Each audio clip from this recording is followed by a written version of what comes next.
तो इससे पिछले वीडियो में अपन ने पढ़ा था कि जो चालकों की धारिता होती है यानी कि कैपेसिटेंस होती है वो किस किस पे उसका वैल्यू कितना होता है या उसकी डायमेंशन और यूनिट क्या होती है। आज अपन पढ़ेंगे फैक्टर इफेक्टिंग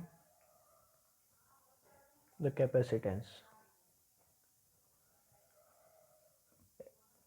हिंदी में बात करें तो धारिता को प्रभावित करने वाले कारक।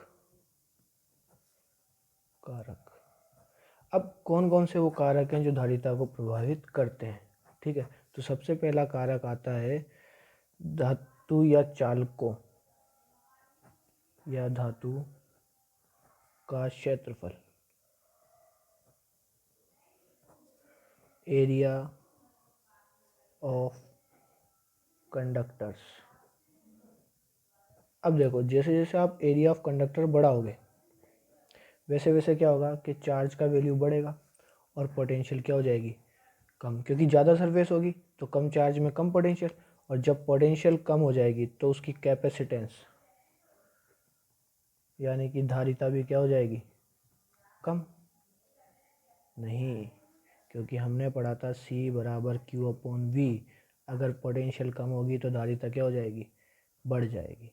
तो एरिया बढ़ेगा तो क्या होगा, कम चार्ज में ज़्यादा चार्ज देने पे भी क्या हो जाएगा, पोटेंशियल ड्रॉप हो जाएगी, मतलब विभव क्या हो जाएगा, कम, और विभव कम होने पे धारिता क्या हो जाती है, बढ़ जाती है। या दूसरी तरीके से अपन ऐसे समझ सकते हैं कि ये जो अपना चालक है या जो धातु है उसका अगर अपन क्षेत्रफल बढ़ा देंगे, जैसे ये एक छोटे बॉक्स ले लिया, ये मान लो ये धातु की प्लेट है, मेटलिक प्लेट है, और एक ले लिया ये बड़ा बॉक्स, ये भी क्या है, मेटलिक प्लेट है, तो ज़्यादा सरफेस किसकी है, इसकी है। ऑब्वियसली जो A1 है वो ग्रेटर देन है A2 से, तो इस पर ज़्यादा चार्ज आएगा, तो ये ज़्यादा चार्ज को क्या कर सकता है, अपने अंदर स्टोर कर सकता है। तो चार्ज को स्टोर करने क्या कहलाता है, कैपेसिटेंस। तो किसकी कैपेसिटेंस ज़्यादा होगी, जिसका एरिया ज़्यादा हो जाएगा। ये था पहला फैक्टर। दूसरा फैक्टर था अपने पास medium in which conductor present, वह माध्यम जिसमें चालक उपस्थित है।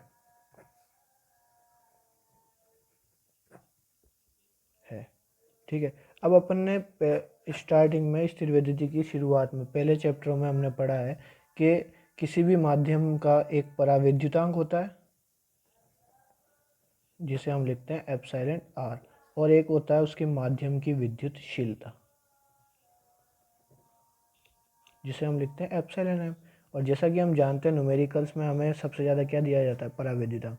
तो किसी माध्यम की विद्युतशीलता का मान कितना होता है, हमेशा परावैद्युतांक गुणा वायु का निरपेक्ष विद्युतशीलता, epsilon r into epsilon naught is always equal to epsilon m. अब जैसे जैसे परावैद्युतांक बढ़ेगा वैसे वैसे कौन बढ़ेगा, कैपेसिटेंस यानी कि धारिता बढ़ेगी, क्योंकि उस माध्यम का परावैद्युतांक बढ़ गया तो उसमें जो विद्युतीय तरंगे होंगी या विद्युतीय गुण होंगे वो आसानी से चल सकते हैं, और आसानी से चलेंगे तो उसकी धारण क्षमता भी क्या हो जाएगी, बढ़ जाएगी। अब हम आगे पढ़ेंगे। हाँ, तो तीसरा जो अपना फैक्टर है वो है प्रेजेंस ऑफ अदर कंडक्टर, या हिंदी में कहें तो अन्य चालकों की उपस्थिति। अब देखो, जैसे ये एक चालक है मान लो, ठीक है, ए, और ये दूसरा चालक सेकंड कंडक्टर है बी। ठीक है, तो होगा क्या, जब दो कंडक्टर एक दूसरे के पास होंगे तो चार्ज लीकेज होगा, चार्ज का ट्रांसफर होगा। तो प्रेजेंस ऑफ कंडक्टर या चालक की उपस्थिति के कारण इसके विभव में क्या आ जाएगी, कमी आ जाएगी, पोटेंशियल हो जाएगी डिक्रीज। और पोटेंशियल जब जब डिक्रीज होती है तब तक कैपेसिटेंस यानी कि धारिता क्या हो जाती है, इंक्रीज। ठीक है, तो यहाँ पर हमने तीन फैक्टर पढ़े। पहला था क्या, क्षेत्रफल यानी कि एरिया ऑफ कंडक्टर, दूसरा था अपने पास मीडियम, माध्यम कौन सा है, और तीसरा था अपने पास प्रेजेंस ऑफ कंडक्टर यानी कि चालकों की उपस्थिति। तो देखो, दो जो फैक्टर है, जैसे हम बात करें पहले एरिया की, तो जैसे जैसे एरिया बढ़ेगा वैसे वैसे कैपेसिटेंस भी क्या हो जाएगी, बढ़ जाएगी। या हम जितने ज़्यादा कंडक्टर उसके पास रखते जाएंगे उतनी ज़्यादा उसकी क्या होती जाएगी, कैपेसिटेंस होती जाएगी। या जिस माध्यम, जो माध्यम उस कंडक्टर के या चालक के चारों ओर भरा हुआ है मीडियम, उसका पराविद्युतांक जितना बढ़ाओगे उतनी उसकी क्या बढ़ जाएगी, capacitance.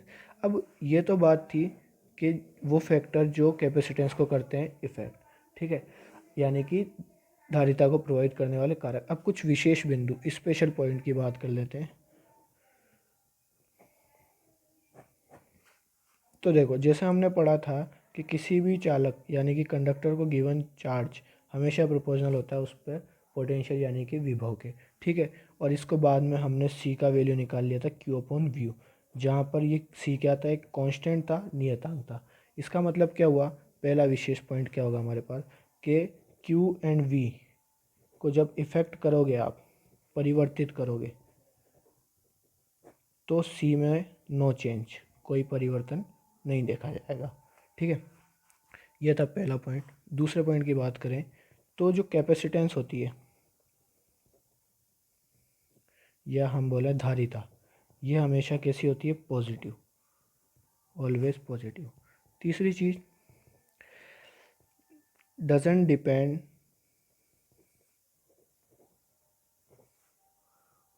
On the material of conductor, मतलब किसी भी चालक या धातु के प्रकृति पर धारिता निर्भर नहीं करती है, ठीक है। तो ये अपने तीन महत्वपूर्ण बिंदु और तीन वो कारक, तीन वो फैक्टर जो कि धारिता को इफेक्ट करते हैं। आगे हम पढ़ेंगे, तो अब ये हो गई अपने पास धारिता की बेसिक इन्फॉर्मेशन। अब अगला जो अपने पास टॉपिक है उसको वैसे तो आप पढ़ चुके हो, लेकिन हम एक बार दोबारा बताएंगे। गोलीय चालक की धारिता, या इंग्लिश में हम लिख लें तो कैपेसिटी या कैपेसिटेंस, दोनों में से कुछ भी लिख सकते हैं, ऑफ स्फेरिकल कंडक्टर, ठीक है। तो यहाँ पर एक पुरानी चीज़ आपको पता होनी चाहिए, वो है पोटेंशियल ऑफ स्फेरिकल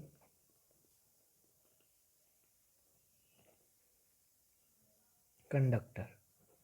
यानी कि मैं आपसे जानना चाहता हूँ गोलीय चालक का विभव, ठीक है। अब देखो करना क्या है, ये हमें कैलकुलेट करनी है धारिता या कैपेसिटेंस स्फेरिकल कंडक्टर की। तो इसमें सिंपल सा डेरिवेशन होता है।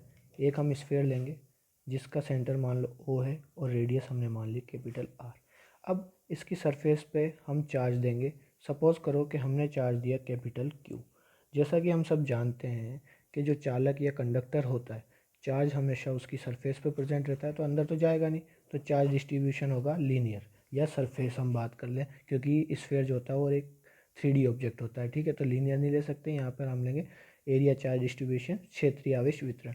अब मान लो कि हमने इसको चार्ज दिया या आवेश दिया Q, ठीक है, और इसकी रेडियस यानी कि त्रिज्या हमने ले ली R, ये केंद्र हो गया O। तो सतह पर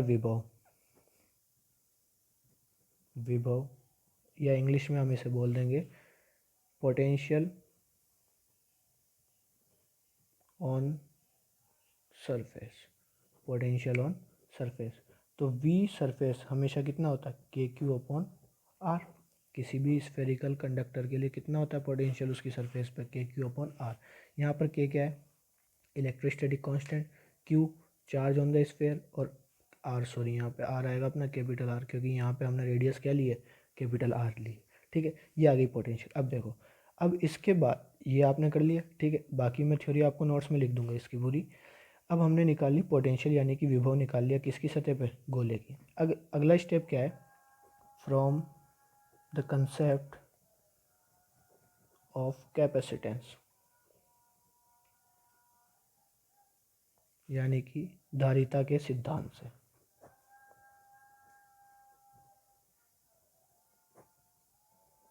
तो धारिता का सिद्धांत क्या कहता है कि C यानी कि धारिता, कैपेसिटेंस हमेशा इक्वल होती है चार्ज अपॉन पोटेंशियल यानी कि आवेश बटा विभव के, ठीक है। अब यहाँ पर हम निकाल यही रहे कैपेसिटेंस धारिता, ठीक है। आवेश हमने खुद ने दिया था कितना, Q, और विभव का मान पोटेंशियल हमने निकाल लिया KQ अपॉन R, ठीक है।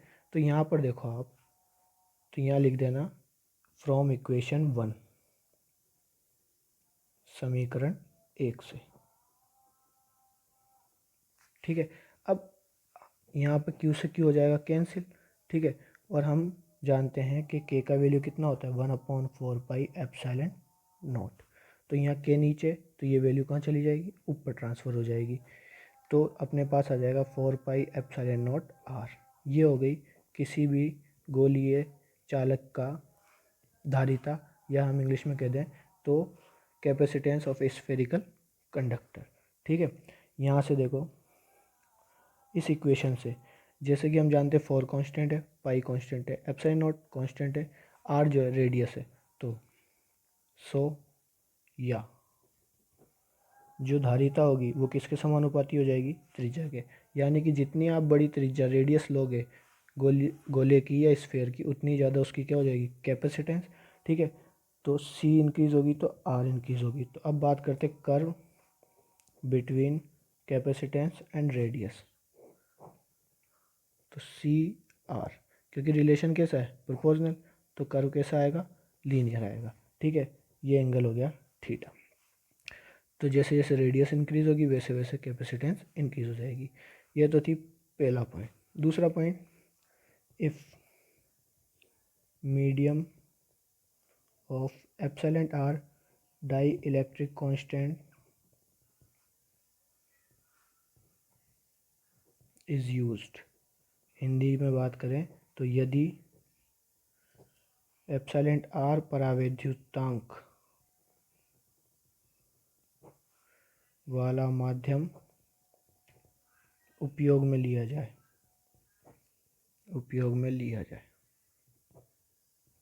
तो देखो यहाँ पर एप्सिलॉन नॉट क्यों काम में देता, क्योंकि आसपास भरी हुई थी एयर।